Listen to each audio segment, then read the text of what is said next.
አዲ አጋንታ ሳፍራጀ ለበሰ ሲቦጃና ማካታላ ባሳ እግዚአብሔር እንደረዳው ሰው አመስግኑት። የኔ ካንታ ለበሰ ፕሮጀ ለበሰ ዋንቲ ፕራጀና ማካታላ ባሳ ተመስገን። የስ ማካታላ ባሳ ይሰማ ድምጻችሁ ማካታላ ባሳ ፕሮጀ ለበሰ ሲቦጃና ማካታላ ባሳ ይባገላታ ሲማጋላ ባባ አመስግናለሁ። መጽሐፍ ሲናገር ተደርጎልህ ሆነ እንዳልተደረገልህ ለምን ትሆናለህ ይላል። እንደተደረገለት ሰው ሆናችሁ አመስግኑት። እንዳልተደረገለት ሰው አትሆኑ። ማሳፕራጃና ማጋቲስ ኤላ ባጋጃና ማጋዳሳ ሪባንጅል መስክላ አዶስ ሲቦጀል መስክላ አዶስ ፕሮጀለስ ዋው ቀኞቻችሁን ዘርጉ። አባቶይ ስለዚህ ሰላም ሌወር እናመሰግናለን ሰው ይባላል። አሜናችሁ ይሰማል። ወሩን በድል አስጀምረ በድል ስላልጨረስከን ሰው ይባላል። እስኪ አሜናችሁ ልስማ። ስለ ቸርነት እናመሰግናለን፣ ስለ በጎነት እናመሰግናለን፣ ስለ መልካምነት እናመሰግናለን። አዲማስ ማጋላስ ማጋዲስ ስለ ጥበቃ እናመሰግናለን፣ ስለ አቅራቦት እናመሰግናለን፣ ስለ ድንቅ ነገሮች እናመሰግናለን። ላባጋጂስ ዋታንታ አቦስ ስለ መልካም ቸርነት እናመሰግናለን። ስራችንን ስለሰራ እናመሰግናለን። በዚህ በሐምሌ ወር ብቃት ስለሆንከን እናመሰግናለን። በዚህ በሐምሌ ወር በሙሉ የቃልን ዝናብ ስላዘነብክን እናመሰግናለን። ብዙዎችን ስለገነባ እናመሰግናለን። ብዙዎችን በቃል ነፃ ስለወጣ እናመሰግናለን። ክብር ሁሉ ላንተ ይሁን። ቀጣይ የነሐሴ ወር ደግሞ የድል ወር አድርገህ ስለሰጠን እናመሰግናለን። ክብር ላንተ ይሁን። ለእግዚአብሔር ከፍ ያለ ልታጭብጨባ ምጡናረክብር ዋው ጌታ ይባረክ፣ ጌታ ይባረክ ነው ያሉት። አሜን አሜን። ጌታ ኢየሱስ ይባረክ። ሁሌ እንደምላችሁ ሁሌ በሕይወታችሁ አመስጋኝ መሆን አለባችሁ። እስኪ አሜን። ታውቃላችሁ በማስተዋልና በመረዳት እግዚአብሔርን ስናመሰግነው እግዚአብሔር ይደሰታል። ክብር ለኢየሱስ ይሁን። በማስተዋልና በመረዳት ሁሌ በሕይወታችሁ በማስተዋልና በመረዳት የምታደርጉት ነገር በእግዚአብሔር ፊት ውስጥ ውጤት ያስገኘላችሁ። እስኪ አሜን። እስኪ እንዲበሉ ከዚህ ቀን በኋላ በሉስ። ምንም ድምጻቸው አይሰማኝ። ከዚህ ቀን በኋላ በሉስ በማስተዋልና እስኪ በመረዳት በሉስ አምላኬን እግዚአብሔርን አመሰግነዋለሁ በሉ። በኢየሱስ ስም ይሆንላችሁ።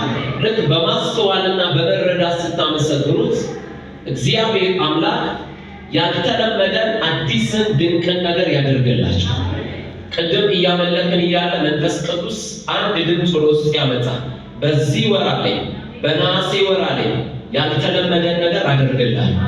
በኢየሱስም ለእናንተም ይሆንላችሁ። እስኪ እንዲበሉ በነሐሴ ወር በሉስ ያልተለመደ እንግዳን ነገር አምላኬ እግዚአብሔር ያደርግልኛል። በኢየሱስም ሆኖላችሁ ጌታ ይባረክ። ወደ ትምህርታችን እንሄዳለን። የሚመለስ ጸሎት ክፍል 4ን የመጨረሻውን ክፍል ዛሬ እንመለከታለን። አምናለሁ እግዚአብሔር አምላክ ያስደንቀናል። የሚመለስ ጸሎት መሪ የመጽሐፍ ቅዱስ ክፍል ጥቅስ የማቴዎስ ወንጌል ምዕራፍ 7 ከቁጥር 7 እስከ 11 ያለውን የእግዚአብሔርን ቃል አነበዋለሁ። የማቴዎስ ወንጌል ምዕራፍ 7 ከቁጥር 7 እስከ 11 ለምኑ ይሰጣችሁማል፣ ፈልጉ ታገኙማላችሁ፣ መዝጊያን አንኳኩ ይከፈትላችሁማል። የሚለምነው ሁሉ ይቀበላልና የሚፈልገው ያገኛል፣ መዝጊያንም ለሚያንኳኳ ይከፈትለታል። ወይስ ከእናንተ ልጁ እንጀራ ቢለምነው ድንጋይን የሚሰጠው ከእናንተ ማን ሰው ነው? አሳስ ቢለምነው እባብን ይሰጠዋልን?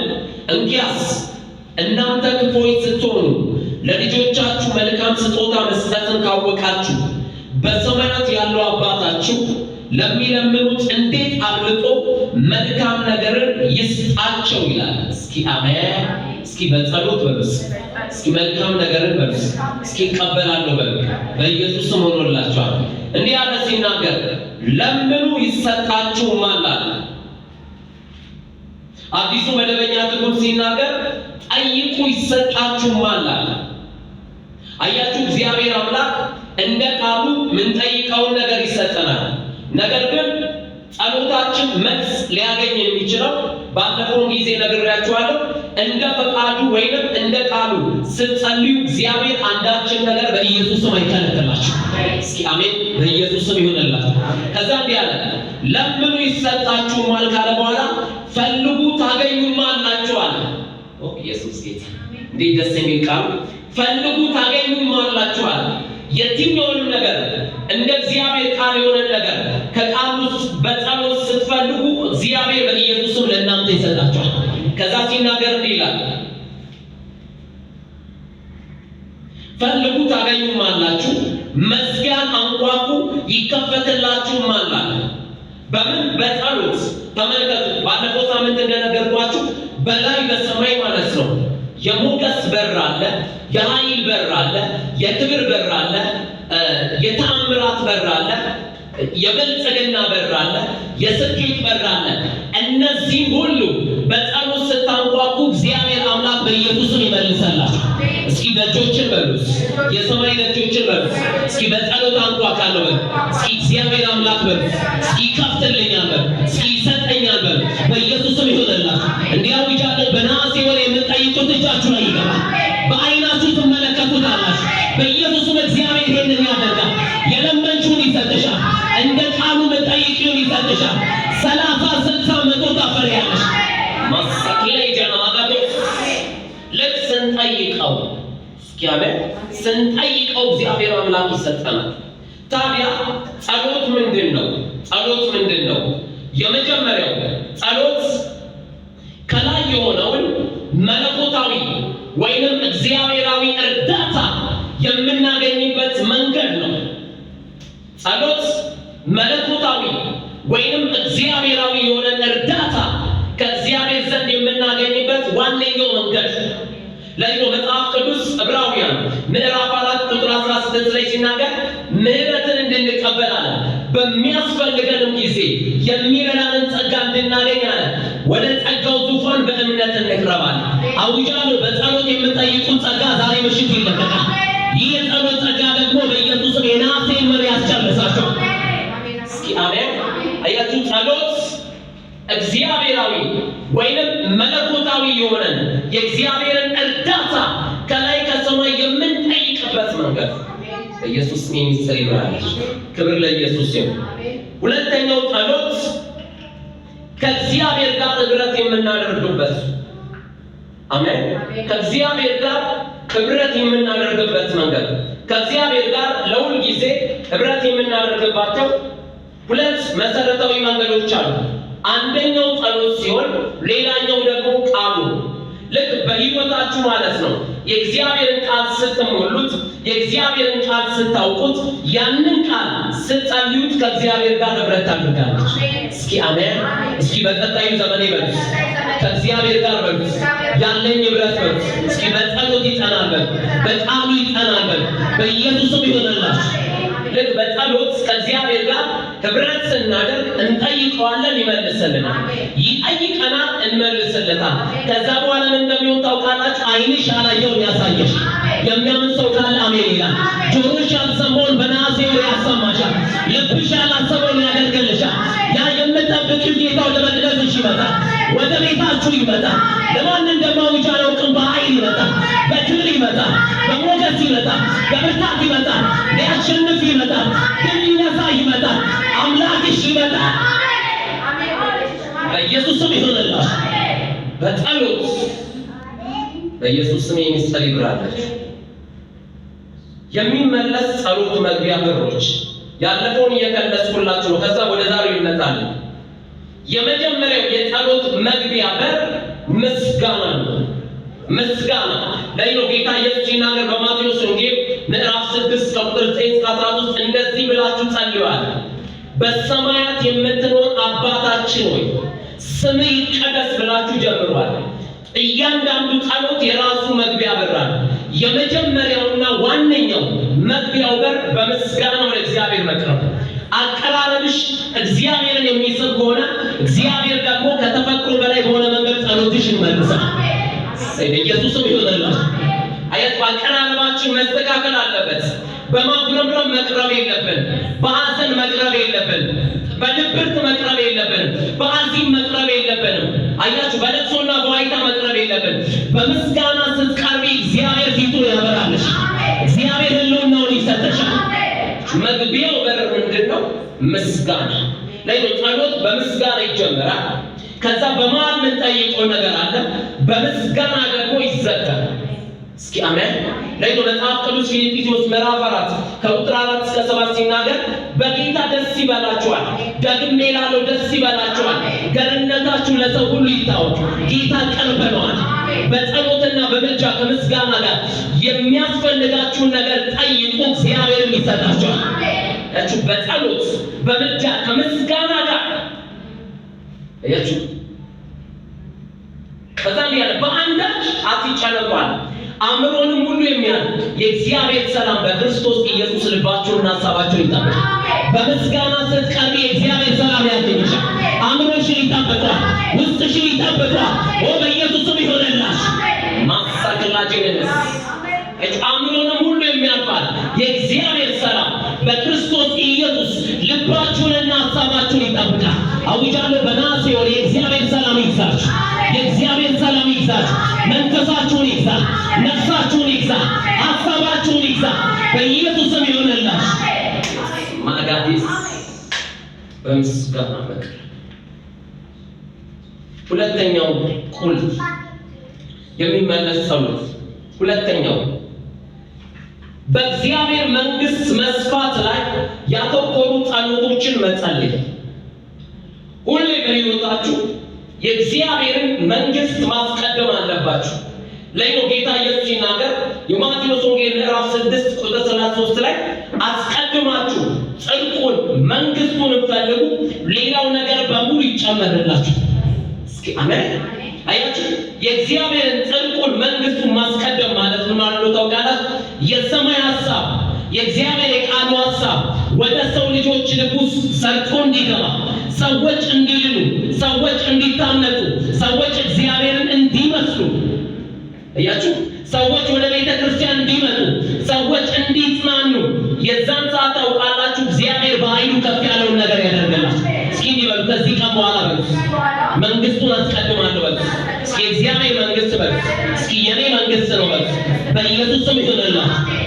የዛን ሰዓት ታውቃላችሁ ገና ከአንደበታችሁ የጸሎት ጥያቄ ሳይወጣ እግዚአብሔር ይመልሰላችሁ። ለይኖ መጽሐፍ ቅዱስ ሲናገር እንዲህ ይላል ኢሳይያስ ምዕራፍ 65 ቁጥር 24 ላይ ገና ሳይናገሩ ሰማቸዋለሁ አለ። ኢየሱስ ሚኒስትር ይብራል። ገና ሳይናገሩ መስማት ብቻ አይደለም እመልስላችኋለሁ። በኢየሱስም እግዚአብሔር መንግስት የሚያስቀድም ሕይወት መኖር ትጀምራለች። ገና አለ ሳይናገሩ እመልስላችኋለሁ። አያችሁ እግዚአብሔር መንግስት ማስቀደም ጸሎታችሁ ፈጣን ምላሽ እንዲያደርግ በር ይከፍታል። የገባው ሰው ያለው አይመስልም። በኢየሱስም የሚስጥር ይብራላችሁ። የዛን ሰዓት አይን ያላየውን ያሳየሻል፣ ጆሮ ያልሰማውን ያሰማሻል፣ ልብሽ ያላሰበውን ያደርግልሻል። መንግስቱን የሚያስቀድም ጸሎት መጸለይ ሁሌ እንደምናደርገው በዚህ ስፍራ መጥተው ቃል የሚካፈሉ በሙሉ እንዲባረኩ እንጸልያለን። አያችሁ እንዲጠበቁ እንጸልያለን። ነፃ እንዲወጡ እንጸልያለን። ይህ ጽድቁንና መንግስቱን ማስቀደም ለይኖ መጽሐፍ ቅዱስ ሲናገር ሮሜ ምዕራፍ 14 ቁጥር 17 ላይ የእግዚአብሔር መንግስት መብልና መጠጥ አይደለችም ይላል፣ በመንፈስ ቅዱስ ስም የሆነ ደስታና ሰላም ናት። ታውቃላችሁ መንግስቱን ስታስቀድሙ ደስታ ያንቺ ይሆናል፣ ሰላም ያንቺ ይሆናል፣ ብርታት ያንቺ ይሆናል፣ ሞገስ ያንቺ ይሆናል፣ አለቅነት ያንቺ ይሆናል፣ ገዥነት ያንቺ ይሆናል። የዛን ሰዓት ቀዳሚ ያደርግሻል። ኢየሱስ ሚኒስትር ይብራል። ሶስተኛው የሚመለስ ጸሎት በሮች እንደ ፈቃዱ መጸለይ። እስኪ አሜን። እንደ ፈቃዱ መጸለይ። የእግዚአብሔር ፈቃድ ደግሞ ያለው እዚህ ቃል ውስጥ ነው። እንዳትታለሉ። የእግዚአብሔር ፍጹም ፈቃድ ያለው እዚህ ቃል ውስጥ ነው። ለይኖ ጌታ ኢየሱስ ሲናገር ማቴዎስ 6:10 ላይ ፈቃድ በሰማይ እንደሆነች እንዲሁ በምድር ትሁን ብላችሁ ጸልዩ አለ። አያችሁ፣ የእግዚአብሔር ፈቃድ በሰማይ የጸና ነው፣ በምድር የጸና ነው። እስኪ ከኔ ጋር ከፍ ባለ ድምፅ እንዲበሉ የእግዚአብሔር ፈቃድ በሉ። በሰማይ የጸና ነው፣ በምድር የጸና ነው። እስኪ ፈቃዱን ይዤዋለሁ በሉ። በኢየሱስም ይሆንላችሁ። ፈቃዱ ደግሞ ቃሉ ነው። ለይኖ መጽሐፍ ቅዱስ ሲናገር የእግዚአብሔር ቃል ይላል በሰማይ የጸና ቃል ነው ይላል። ምን ማለት እንደሆነ ታውቃላችሁ? ሰማይ የሚያውቀው የእግዚአብሔርን ቃል። ክብር ለኢየሱስ። ሰማይ የሚያውቀው የእግዚአብሔርን ቃል። ያ ሰማይ የሚያውቀው የእግዚአብሔርን ቃል ስትሞይ ስትጸልይ የቃሉ ሕይወት በኢየሱስም ባንቺ ይገለጣል። አሜን። እስኪ ያመነ ሰው ጋር አሜን ይላል። እስኪ ከዚህ ቀን በኋላ በቃ እንደ ፈቃዱ ጸልያለሁ በቃ የፈቃዱ ሕይወት በሉ። እስኪ ይወርሰኛል በቃ በኢየሱስም ይሆንላችሁ። ስለዚህ ላይ ጸሎት ማለት ፈቃዱ በሆነው በቃሉ ላይ በመመርኮዝ የእግዚአብሔርን ጣልቃ ገብነት መጠየቅ ማለት ነው። ፈቃዱ በሆነው በቃሉ ላይ በመመርኮዝ ቃሉን በመያዝ አያችሁ፣ የእግዚአብሔርን መለኮታዊ ጣልቃ ገብነት መጠየቅ ምን ማለት ነው? አዝነሽ ከሆነ ፈቃዱ የሆነውን የእግዚአብሔርን የደስታን ቃል ስትይዢ ማለት ነው ሐዘንን ካንቺ ያርቅ። እስኪ አሜን። የሞት ድባብ ውስጥ ገብተሽ ከሆነ ፈቃዱ የሆነውን የሕይወት ቃል ስትይዢ እሱ እግዚአብሔር አምላክ በኢየሱስም በሕይወት ይለውጣል። ይሄ ማለት በኢየሱስ ስም የሚስጥር ይብራላችሁ። ለይኖ መጽሐፍ ቅዱስ ሲናገር አንደኛ ዮሐንስ ምዕራፍ 5 ከቁጥር 14 እስከ 15 ይሄን ቃል አንብበላችሁ። ክብር ለኢየሱስ ይሁን። እንዲህ ይላል አንደኛ ዮሐንስ ምዕራፍ 5 ከቁጥር 14 እስከ 15 እንዲህ ይላል በእርሱ ዘንድ ያለን ድፍረት ይህ ነው፣ እንደ ፈቃዱ አንዳች ብንለምን ይሰማናል። እስኪ አሜን። እንዴት ደስ የሚል ቃል! በእርሱ ዘንድ ያለን ድፍረት ይህ ነው አለ። እንደ ፈቃዱ አለ አንዳች ብንለምን ይሰማናል። አንድ ሚስጥርና ድፍረት ልስጣችሁ። ቃሉን ስትጸልዩ የቃሉ ሕይወት የእናንተ ይሆናል። እስኪ በጌታ በኢየሱስም በሉ። እስኪ ከዚህ ቀን በኋላ በሉ ቃሉን ይዤ በሉ። እስኪ ጸልያለሁ በሉ። እስኪ የእግዚአብሔር ፈቃድ በሉ። እስኪ በቃሉ ውስጥ አለ በሉ። እንደ ቃሉ በሉ ጸልያለሁ በሉ። የቃሉ ሕይወት በሉ ሕይወቴ ይሆናል፣ በኢየሱስም ይሆናላችሁ። ስለዚህ ሲናገር ምን አለ?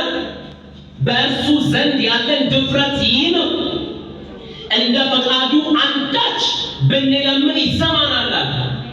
እንደምን አለ? እንደ ፈቃዱ ማክላባታስ። ለምሳሌ መለኮታዊ ሞገስ የእግዚአብሔር ፈቃድ፣ ክብር የእግዚአብሔር ፈቃድ፣ ኃይል የእግዚአብሔር ፈቃድ፣ ስኬት የእግዚአብሔር ፈቃድ፣ መደላደል የእግዚአብሔር ፈቃድ። ይህ ሁሉ ያወራሁት በኢየሱስም ይወረሳል። የሚያምን ሰው ካለ ከፍ ብሎ አሜን ይላል። ይህ ሁሉ ያወራሁት ቤታችሁ ይባል። ሞገስ ያንቺ ይሆናል፣ ኃይል ያንቺ ይሆናል፣ ብርታት ያንቺ ይሆናል፣ ስልጣን ያንቺ ይሆናል፣ መደላደል ያንቺ ይሆናል። በኢየሱስ ይሄን ሁሉ ጠራውባሽ። እንደ ፈቃዱ ብንለምን ይሰማናል። እንደ ፈቃዱ እሱ እንደ ፈቃዱ ስር መስደድ፣ ማደግ፣ መለወጥ፣ መበርታት፣ ከክብር ወደ ክብር መሄድ ትፈልጋላችሁ። እንደ ፈቃዱ ጸልዩ። እግዚአብሔር የሚያከብረው የቃሉን ፈቃድ። እግዚአብሔር የኛን የቃል ፈቃድ አያከብርም። ለምን? በሰማይና በምድር የጸናው የእግዚአብሔር የራሱ የቃል ፈቃድ። ስለዚህ እንደ ፈቃዱ ስትጸልይ እግዚአብሔር ይመልስልሽ። የእግዚአብሔር ፈቃድ ደግሞ ያለው በቃል ውስጥ።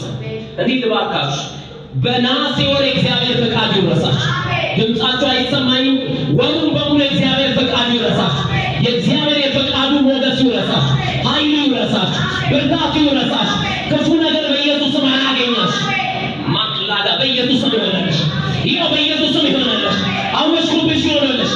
የነሐሴ ወር ለአንቺ አዲስ ምዕራፍ ነው። አዳዲስ በሮች ይከፈታል። እንግዳ ነገሮች ይሆናሉ። ማክላገናስ ማግሮሮስ ያሹ ቁጥር 14 እንዲላል በእርሱ ዘንድ ያለን ድፍረት ይህ ነው፣ እንደ ፈቃዱ አንዳች ብንለምን ይሰማናል። ቁጥር 15 የምንለምነውንም ሁሉ እንዲሰማልን ብናውቅ ከእርሱም የለመነውን ልመና እንደተቀበልን እናውቃለን። ልክ እንደ ፈቃዱ ስትጠይቁት ስትለምኑት እንደሚመልስላችሁ እመኑ። እስኪ አሜን። በሕይወታችሁ ስትጸልዩ የለም ተጠራጣሪ ሰው እንዳትሆኑ። እግዚአብሔር ተጠራጣሪን ሰው አይመልስለትም። ለተጠራጣሪ ሰው የጸሎት መልስ አያገኝም። ነገር ግን የቃሉ ፈቃድ ይዘሽ በቃሉ ፈቃድ ላይ ተመርኩዘሽ ሰማይን ስትጠይቂ ሰማይ ላንቺ ይንቀሳቀሳል። በሰማይ ያለው ሀሳብ ወደ ምድር ይመጣል። ዓይን ያላየውን ያሳይሻል፣ ጆሮ ያልሰማውን ያሰማሻል፣ ልብሽ ያላሰበውን ያደርግልሻል። በኢየሱስም ይሄ ይሆነላሽ እንደ ፈቃዱ። እስኪ እንደ ፈቃዱ ጸልያለሁ። ከፍ ባለ ድምፅ እንደ ፈቃዱ ጸልያለሁ። አባቱ ይበሉስ የቃል ፈቃድ በሕይወቴ ላይ በክብር በሉስ ይገለጥ በኢየሱስም ሆኖላችሁ እንደ ፈቃዱ። ማክላቴስ ማን እንደሆነ አላውቅም፣ ግን አዲስ ምዕራፍ ይጀምራል። የሚያምን ሰው ካለ አሜን ይበል። በኢየሱስም አዲስ ምዕራፍ ትጀምሪያለሽ። አዲስ ምዕራፍ ትጀምሪያለሽ። የቃሉ ፈቃድ ያስጀምረሻል። ማግሎቶስ ስለዚህ ምን አለ? የምንለምነውን ሁሉ እንዲሰማልን ብናውቅ። አንድ ነገር ደግሞ ማመን አለባችሁ። እንደ ፈቃዱ ስትጸልዩ የምትለምኑትን ሁሉ እግዚአብሔር ይሰማል። ሁሉ እንዳትጠራጠሩ፣ ይሰማል እግዚአብሔር። እንደ ፈቃዱ የሆነውን ነገር እግዚአብሔር ይሰማል። አያችሁ፣ እንደ ፈቃዱ ያልሆነ ጸሎት እንኳን ስትጸልዩ እግዚአብሔር ያንን አይሰማውም። ያንን ሊሰማ የሚችለው ማነው? ሰይጣን ነው። ለምሳሌ አይሳካልኝም ካልሽ ሰይጣን እንዳይሳካልሽ በር ይዘጋል። አይሆንልኝም ካልሽ እንዳይሆንልሽ በር ይዘጋል። ነገር ግን እግዚአብሔር አምላኬ የስኬትን መንፈስ የስኬትን ቃል ሰጥቶኛል። እኔ እንደ አብርሃም፣ እንደ ይስሐቅ፣ እንደ ያዕቆብ፣ እንደ ኢዮብ፣ እንደ ዳዊት ይሳካልኛል ስትይ የስኬት መንፈስ ያገኝሻል። አውጃለሁ፣ የስኬት መንፈሱ ይለቀቃል። የከፍታ መንፈሱ ይለቀቃል። በኢየሱስም ያገኛሽ። ማክላዶ ሶፕሮ ገለበስ እንደ ፈቃዱ። ለምሳሌ ሰዎች እንዲሉ የእግዚአብሔር ፈቃድ፣ ሰዎች ጥበብና መገለጥ እንዲያገኛቸው የእግዚአብሔር ፈቃድ፣ ሰዎች ኃይል እንዲያገኛቸው የእግዚአብሔር ፈቃድ። እሺ ማለዳ ላይ አንዲት ደወለችልኝ። ጸልይልኝ አለች። ስለምን ልጸልይልሽ አልኳት። መንፈስ ቅዱስ እንደመራቅ ጸልይ አለች። ከዛ እሺ አልኳት። ግን አንድ ነገር ላሳውቅሽ፣ የመጀመሪያው ጸሎት አይነት እንደ ፈቃዱ መጸለይ ነው። ሁለተኛው ደግሞ መንፈስ ቅዱስ ሲቃተት ሲማልድ ምንጸልየው ጸሎት ነው አልኳት። ከዛ የጌታ መንፈስ እንዲህ አለኝ፣ ብርታትን ትፈልጋለችና ስለ ብርታት ጸልይላታል። አያችሁ፣ ልክ ስለ ብርታት ስንጸልይ የለም የመንፈስ ቅዱስ ኃይል ወደ መንፈሷ ገባ። ከዛ በኋላ እንደዚህ አለች፣ በመንፈሳዊ ዓለም ላይ ውድቀት ይሰማኝ ነበር፣ አሁን ግን ተነስተዋለች። እስኪ አሜን አውጃለሁ። እንድትነሺ የእግዚአብሔር ፈቃድ፣ እንድታበሪ የእግዚአብሔር ፈቃድ፣ እንድትጠነክሪ የእግዚአብሔር ፈቃድ፣ ኃይል እንዲኖርሽ የእግዚአብሔር ፈቃድ። በኢየሱስም ይሄ ይወረሰሽ እንደ ፈቃዱ ይለበስ እያችሁ እንደ ፈቃዱ። ስለዚህ ምን አለ? የምንለምነውን ሁሉ እንዲሰማልን ብናውቅ ከእርሱ የለመነውን ልመና እንደተቀበልን እናውቃለን። ልክ እንደ ፈቃዱ ስትጸልይ እንደሰማ ካወቅ እንደተቀበልከም ታውቃለህ። እስኪ አሜን። ስለዚህ ቃሉ ፈቃድ እንደለመናችሁት እንደሰማችሁ እንዲሁም እንደተቀበላችሁ ያሳውቃል። በኢየሱስ ስም የሚጸልዩላችሁ እስኪ ከዚህ ቀን በኋላ በሉስ እንደ ፈቃዱ በሉስ እንደ ቃሉ በሉስ እስኪ ጸልያለሁ በሉስ እግዚአብሔር አምላክ በሉስ እስኪ ያግዘኛል በሉስ። አንድ ነገር ደግሞ የእግዚአብሔር ፈቃድ በጎ ነው፣ ደስ የሚያሰኝ ነው፣ ፍጹም። ሮሜ ምዕራፍ 12 ቁጥር 2 ላይ የእግዚአብሔር ፈቃድ በጎ ደስ የሚያሰኝ ፍጹምም ይላል። እስኪ አሜን። እስኪ እግዚአብሔር ፈቃድ በሉስ እስኪ በጎ ነው በሉስ ፍጹም ነው በሉስ እስኪ ደስ ያሰኛል በሉስ። በኢየሱስ ስም ይሆንላችሁ። አያችሁ፣ የአጋንንት ፈቃድ በጎ አይደለም። የአጋንንት ፈቃድ ደስ ያሰኝ፣ የአጋንንት ፈቃድ ፍጹም አይደለም። እንዲያው ይቻላል። በነሐሴ ወር የእግዚአብሔር ፈቃድ ይወረሳችሁ። የፈቃዱ ኃይል ያገኛችሁ። ቤታችሁን ይወረስ፣ ቤተሰባችሁን ይወረስ፣ ሀሳባችሁን ይወረስ። ማዳዳላ በኢየሱስ ስም ይሆንልሽ። እግዚአብሔር ፈቃድ ልክ እግዚአብሔርን ፈቃድ ስትጸልይ የሰው ፈቃድ በአንተ መሰልጠን ያቆማል። ዋው! እግዚአብሔርን ፈቃድ ስትጸልይ የሰይጣን ፈቃድ በሕይወትሽ እንዳይከናወን ያደርጋል። ማለት በር ይዘጋበታል፣ ደጅ ይዘጋበታል። እንዲያው ይጃሉ የክፉ ሰዎች ፈቃድ አያገኛችሁ። አሜን ይባላል። የዚህ ዓለም ፈቃድ አያገኛችሁ። የሰይጣን ፈቃድ አያገኛችሁ። ማዳዳላባስ ሪባንቴ ለቤትላዶስ እንደ ፈቃዱ ካታባስ ሁፓቴስ ለዚህ መጽሐፍ ቅዱስ መዝሙር 119 ቁጥር 89 እንዲላል አቤቱ ቃል በሰማይ ለዘላለም ይኖራል። ቃል አለ በሰማይ ለዘላለም ይኖራል። በያሽው መጽሐፍ ላይ ቃሉ አለ፣ በሰማይም ቃሉ አለ። በዚህ ምድር ላይ ሆነሽ እንደ ፈቃዱ ስትጸልይ የሰማይ ፈቃድ ያንቺ ይሆናል። ማካታላ ባሳፊ ላይ መጣ የሰማይ ፈቃድ ይወረሳል። የሰማይ ፈቃድ ይወረሳል። የቃሉ ፈቃድ ያገኛሽ። የክፉ ሰዎች ፈቃድ ያገኛሽ። የዚህ ዓለም አምላክ ፈቃድ ያገኛሽ። አዲሱ ትርጉም ሲናገር ይላል እግዚአብሔር ሆይ ቃል በሰማይ ለዘላለም ጸንቶ ይኖራል። ማቲስ ኤፕሬጀስ ቃል በሰማይ አለ ለዘላለም ጸንቶ ምን ይላል ይኖራል። ማክላዲያስ አፊሬ እየመጣ ነው። በነሐሴ ወር ትደምቂያለሽ፣ ታብቢያለሽ፣ ወደ አዲስ የስኬት ዓለም ትገቢያለሽ፣ ወደ አዲስ የሞገስ ዓለም ትገቢያለሽ። አዲስ መንገድ ትጀምሪያለሽ። የሚያስቆምሽ አይኖርም፣ የሚያግድሽ አይኖርም። ኬላው በኢየሱስም ዛሬ ተነስቷል። ገደብ በኢየሱስም አይኖርም። ማቴ ከለጀረስ በኢየሱስ ስም ሆኖላችሁ ለይኖ መጽሐፍ ቅዱስ ሲናገር ጌታ ኢየሱስ እንደዚህ አለ በዮሐንስ ወንጌል ምዕራፍ 15 ቁጥር 7 ላይ በእኔ ብትኖሩ ቃሎቼም በእናንተ ቢኖሩ የምትወዱትን ሁሉ ለምኑ ይደረግላችሁ። አሜን አሜን። በእኔ ብትኖሩ አለ ቃሎቼም በእናንተ ውስጥ ቢኖሩ የምትወዱትን ሁሉ ለምኑ፣ ጠይቁ ይሰጣችሁማል። ስኬቱ ይሰጥሻል፣ ሞገሱ ይሰጥሻል፣ ኃይሉ ይሰጥሻል፣ ብርታቱ ይሰጥሻል፣ ስልጣኑ ይሰጥሻል። በኢየሱስም ይሆንልሽ። ማጋዳላስ የምትወዱትን ሁሉ ጠይቁ። እሺ እንደ ፈቃዱ ለመጸለይ ቃሉ ተሰጥቶናል። ቃሉ ደግሞ ድፍረት ይሰጠናል፣ ኃይል ይሰጠናል፣ ብርታት ይሰጠናል፣ ያልተለመደን ነገር ያደርጋል። ለዚህ መጽሐፍ ቅዱስ እግዚአብሔር በኃይሉ ከፍ ያለውን ነገር ያደርጋል። የእግዚአብሔር ኃይል ደግሞ ያለው ቃሉ ውስጥ በኢየሱስ ስም የሚስጥር ይባላል። እሺ የእግዚአብሔር ኃይል ያለው ቃሉ ውስጥ ቃሉ ውስጥ yes አራተኛው የሚመለስ ጸሎት መግቢያ በሮች። አራተኛው ግልጽ በሆነ መንገድ ማቅረብ። ኢየሱስ ጌታ ግልጽ በሆነ መንገድ እግዚአብሔርን ስትጠይቁት የለም ግልጽ በሆነ መንገድ በእግዚአብሔር ፊት ምንም ነገር የተደበቀ ነገር የለም። ሁሉ በእሱ ዓይን ዘንድ ይላል የተራቆተ ነው ይላል። ግን ተመልከት ግልጽ በሆነ መንገድ እግዚአብሔር የምንፈልገውን ነገር ያውቃል። በልባችን ያለውን ሐሳብ ያውቃል። ግን እንድንጠይቀው ደግሞ ይፈልጋል። ግልጽ በሆነ መንገድ እሱ በሚረዳው መንገድ።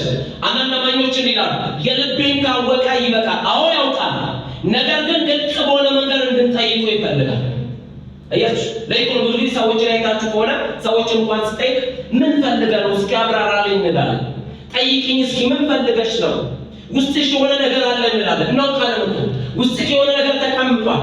አውጣና ተናገረው። ምንድነው የፈለከው እንላለን። ልክ እግዚአብሔር ምን ይልሻል? አውጥተሽ ተናገሪው ይመልሳል። እስኪ አሜን።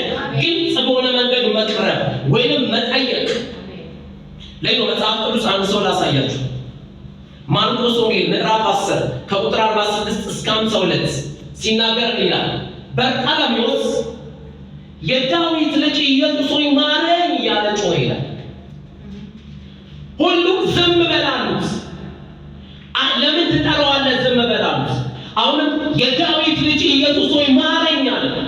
ከዛ ጌታ ኢየሱስ እንደዚህ አለ፣ ጠሩት አለ፣ አስመጡት አለ። መጣ። ኢየሱስ እንዲጠይቀው ምን አደርግልህ ዘንድ ትፈልጋለህ? ዋው አይ ዘንድ። እስኪ አሜን። ምን እንዳለ ታውቃላችሁ? አይ ዘንድ። ከዛ ይላል እንደ እምነት ይሁንልህ አለ። እየሄደም አየለ። እስኪ አሜን።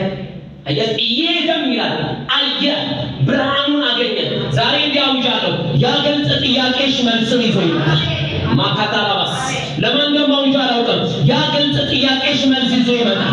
ይህ ዓመት ከማለቁ በፊት ይመለሳል። ይሄ ጊዜ ከማለቁ በፊት ይመለሳል። ቤታችሁ የምስጋና ድግስ ይጣላል። በኢየሱስም ይሆንልሽ። ምን አደርግልህ ዘንድ ትሻለህ? አይ ዘንድ እያለው እንደ እምነትህ ይሁንልህ አለው። ከዛ እየሄደም እያለ አይኑ በራ። ማጋዱ ለባላዳስ አፌ ላይ መጣ እንዲህ ባርካችሁ ጨለማ የሆነ ነገር ዛሬ ተገፈፈ። በኢየሱስም ዛሬ ተገፈፈ። ከቤታችሁ ዛሬ ተገፈፈ። ከሕይወታችሁ ዛሬ ተነሳ። ማየት ሆነላችሁ አይዘንጋል። ለዚህ መጽሐፍ ቅዱስ ያዕቆብ ምዕራፍ 5 ቁጥር 16 እንዲህ ይላል፣ የጻድቅ ሰው ጸሎት በስራዋ እጅግን ኃይልን ታደርጋለች። አንድ ነገር ወቁ፣ ጸሎት ስራ ነው። ምን አለ? የጻድቅ ሰው ጸሎት በስራዋ እጅግን ኃይልን ታደርጋለች። ሁሌ ወቁ፣ ጸሎት ስራ ነው። ስራ ነው ጸሎት። ነገር ግን ጸሎት ስራውን እንዲሰራ በመንፈስ መሆኑን ይጠይቃል። ቃሉን መያዝ ይጠይቃል። ቃሉን መጨበጥ ይጠይቃል። እንደ ቃሉ መጸለይ ይጠይቃል። ስለዚህ የጻድቅ ሰው ጸሎት በስራዋ እጅግን ኃይልን ታደርጋለች። ምን ማለት ነው? ያንቺ ጸሎት የዛም ጉዳይ ነገር ይለውጣል። ማክላባዳስ ማለት ለውጥን ያመጣል። ጮቲ ዝም ብሎ አይደለም። ሰማይ እየሰማው ነው። ሰማይ እያደመጠው ለውጥ በቤትሽ ታያለሽ። የሚያምን ሰው ካለ አሜን ይላል። ዛሬ ለውጥ ታያለሽ። እንግዳ ነገር ታያለሽ። ትመለከሻለሽ። ያ የጸሎትሽ ላይ ነገርን ይሰራል። ነገርን ይለውጣል። ማካላባችን ነገርን ይለውጣል። ለይለው ዳንኤል ላይ አዋጅ ወጣ። ምን አዋጅ ወጣ? አምላኩን እንዳያመልክ የሚል ግን እንደገና በቀን 3 መስኮቱን በኢየሩሳሌም አንጻር ከፍቶ መጸለይ መጾም ጀመረ። ማክላቶስ አዋጁ እንደወጣ ያውቃል። ግን መጸለይ መጾም ጀመረ። ልክ ሲጸልይ ሲጾም ለሱ የአንበሳ ጉድጓድ ተቆፈረ። አንበሳ ጉድጓድ ውስጥ አንበሶች ገቡ። ነገር ግን የእሱ ጸሎት የአንበሶችን አዘጋ። አያችሁ ኃይል አደረገ። እንዲያው ጃለው በነሐሴ ወር ላይ ያለ ክፋት አያገኛችሁ። ክፋት በኢየሱስም ቤታችሁ አይገባም። የአንበሳውን አፍ ዘጋ። ከገባ በኋላ ንጉሡ መጣ በሌሊት። ዳንኤል ሆይ በሕይወት አለ ካለው፣ አዎ አለዋል። የምታመልከው አምላክ ሊያድነኝ ይችላል? አዎ ሊያድነኝ ይችላል። ንጉሥ ሆይ በፊቱ ቅንነት ተገኝቶብኛልና አምላኬ መልአኩን ልኮ የአንበሳውን አፍ ዘጋ። አየሽ፣ ያንቺ ጸሎት የክፉን አንደበት ይዘጋል። ሊበላሽ ያለውን አንደበቱን ይዘጋል። እንዳያገኝሽ ያደርጋል። ዛሬ ይሄ የተለቀቀሽ ይህ ብርታት በኢየሱስ ተለቀቀ። አሜን ዛሬ ይሆንላት። ሪባ ካቶላ ባባስ የጻድቅ ሰው ጸሎት በስራዋ እጅግን ኃይልን ታደርጋለች።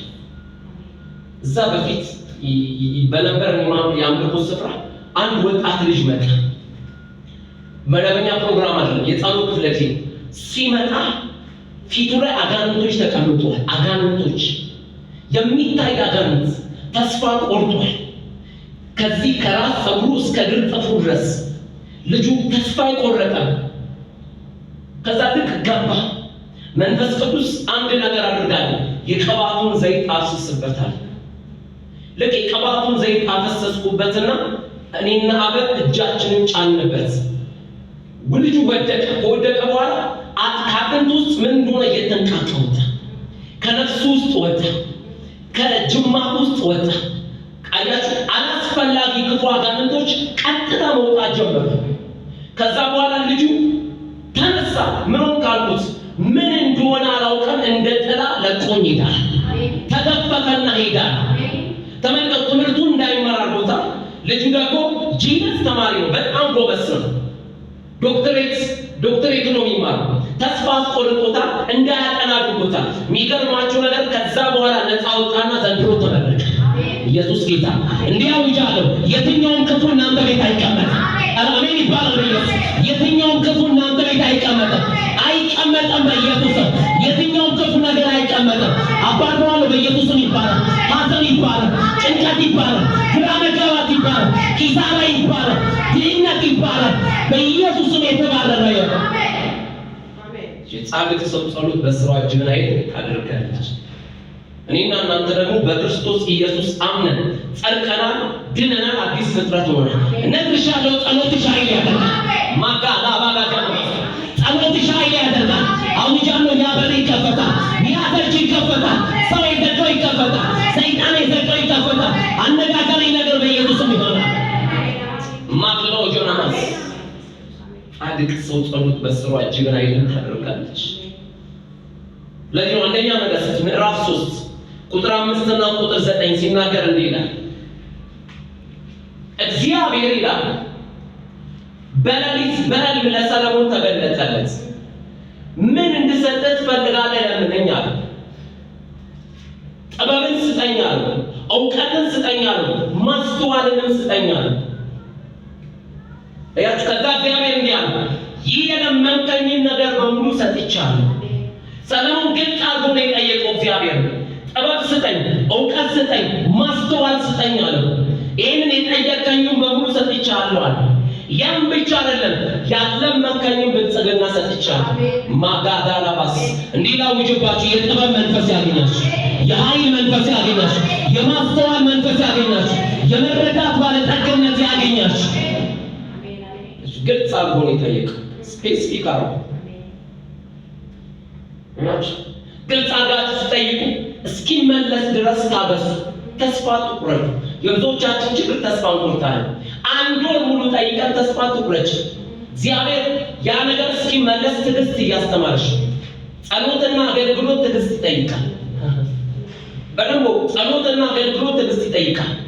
አያችሁ፣ እየወደቀን እየተነሳ ዛሬ እየተደሰትን ነገ ደግሞ የሆነ ነገር ሲገጥመን፣ የሆነ ጊዜ በጋ ይሆናል፣ የሆነ ጊዜ ክረምት ይሆናል፣ የሆነ ጊዜ የሆነ ነገር ይሆናል። በዚህ ሁሉ ግን ወደነሽ በእርሱ አሸናፊ ትወጣለሽ። ክብር ለኢየሱስ። ግልጽ በሆነ መንገድ መጠየቅ፣ የዛን ሰዓት ህይወታችሁ ለክብር ይበቃል። በኢየሱስ ስም ሆኖላችሁ እንጸልይ። ጌታ ኢየሱስ ይባረክ። ማካላ ወጀኔ መስይከላዶስ ቀጣዩን ሳምንት እናያለን። ማካላ ባስ ፕሬጀደስ ላባካ